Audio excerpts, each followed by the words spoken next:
A new study says there's still no evidence linking cell phone use to cancer. Now, this storm has left many lives shattered. We have a list of organizations that are reaching out at fox19.com. Good morning from News 5 Today. We have a story that is new in your local news update. I'm Ken Baker. Senator Sherrod Brown sent a letter to Secretary of State Hillary Clinton, hoping to get her help to get America rolling again. This is all that's left after last night's storm that came through and rocked the tri-state. Debris like the one here over my shoulder is what many families are left with after the wake of the storm.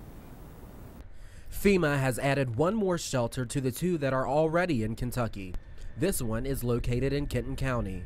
Oh, it's going to take a long time, you know. I mean, this is not something that can be done overnight.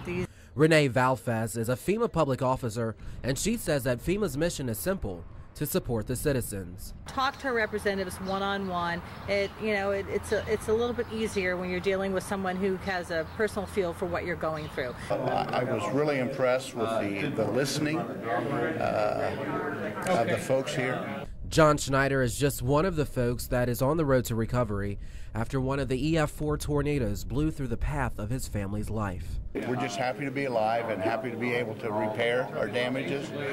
FEMA has created a map for the many who do not know where to begin. And we can help them in that process along with our partner agency, which is the Small Business Administration.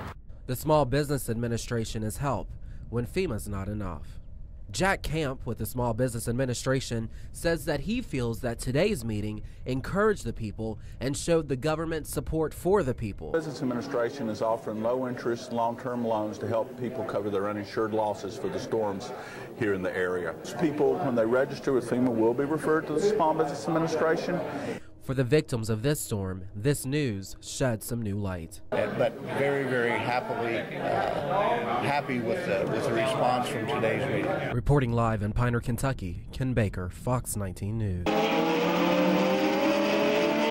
It's getting close to that time of year again, when thousands of NASCAR fans will fill the Kentucky Speedway. Mark Seminger, general manager of the Speedway, is excited about the new changes the Speedway has to offer. Oh wow, we've huge road improvements out in front of Kentucky Speedway. Kentucky 35, which is the main road in, is now 7 lanes wide.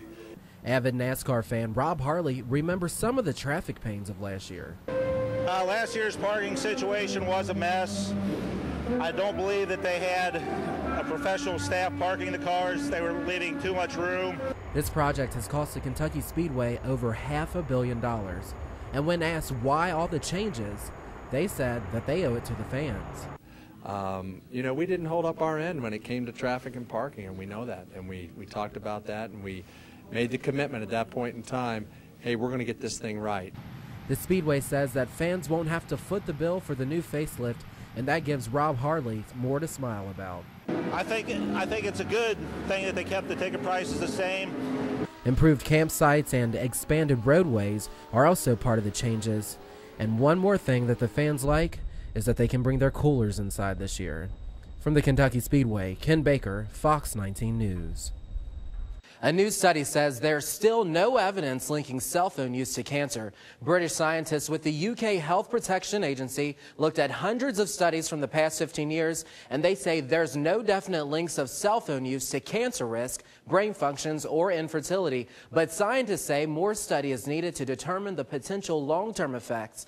It seems technology can do just about anything these days. There's now an app that tells someone how ugly they are. You heard it right. The Ugly Meter scans your face from a photograph and uses a complicated set of factors, gives it a score from 1 to 100. The app's creator says this facial feature measuring stick is intended for fun, but not everybody seems to think it's funny. In studio, Ken Baker, Fox 19 News. Good morning from News 5 Today. We have a story that is new in your local news update. I'm Ken Baker. Failure to hang up the phone has a lot of people in trouble. Police tell us some potential crooks called and ordered a pizza from Toppers in Clifton, but the thieves didn't bother to hang up and the phone and started talking about a plan to rob the pizza driver. Toppers called 911 and police set up a trap. Police say the crooks didn't rob the driver, but instead stole all the pizzas and tried to run. Police took 7 people into custody. The Kentucky Wildcats are heading to Houston. Kentucky was on fire against North Carolina last night, pulling away in the closing seconds to win it 76-69. The Cats take on UConn Saturday night at 8:50 p.m. The Tri-State has more than just college basketball to celebrate this morning. Both Taft and LaSalle High Schools are state champions this morning. LaSalle took down Columbus Northland for the Division I title, while Taft barely broke a sweat on Division III championship game. This is Taft's first championship in any sport. I'm Ken Baker. Thanks for joining us. We'll be back with another update in just 25 minutes. Have a great morning.